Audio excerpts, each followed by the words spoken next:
Bonsoir à tous, bienvenue. Comme tous les samedis, nous vous proposerons l'escale 225 dans notre édition de 19h30, une rubrique qui nous conduira à Biankouma, dans la région du Tonpi. La commune a abrité récemment la 8e édition du FECADAN, Festival de la culture et des arts d'An, un canal de promotion du patrimoine culturel, artistique et touristique du peuple d'An, communément appelé Yakuba. Cette édition a mis l'accent sur le vivre ensemble entre les Dans et la Guinée forestière qui font frontière et ont la même culture. Les détails tout à l'heure à travers le reportage de Théodore Zouzou, Maïssa Kogaï et Gilles Tonien. Nous ferons ensuite une incursion dans l'univers des peintres automobiles. Notre reporter Justin Kwasi a suivi l'un d'entre eux.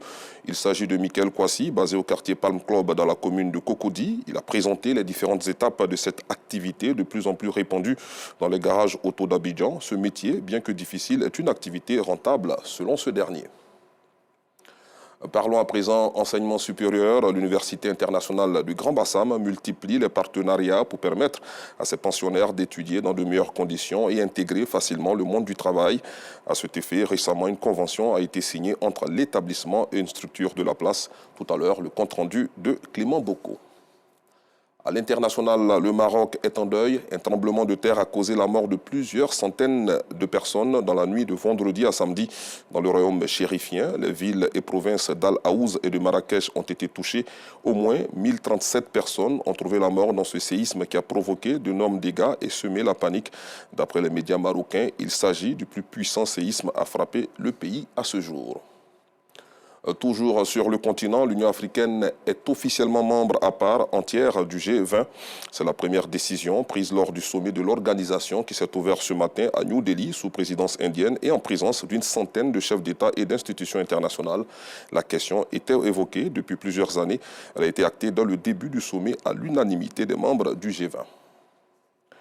Dans l'actualité internationale également, Nicolás Maduro est arrivé en Chine hier où il a démarré une visite d'État qui va durer jusqu'au 14 septembre prochain.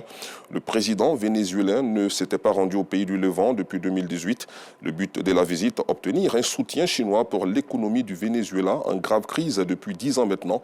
Des investissements dans le secteur pétrolier permettraient aux pays sud-américains de tenter de sortir du chaos économique dans lequel il s'est enlisé. Et puis, retour en Côte d'Ivoire pour terminer, sport football. Dans le cadre de la 6e et dernière journée des éliminatoires de la CAN 2023, la Côte d'Ivoire affronte actuellement le Lesotho au stade Laurent Pokou de San Pedro. À la deuxième mi-temps, le score est de 1-0 pour les éléphants grâce à Sangaré Ibrahim. Un match qui vous sera résumé dans notre édition de 19h30. À tout à l'heure.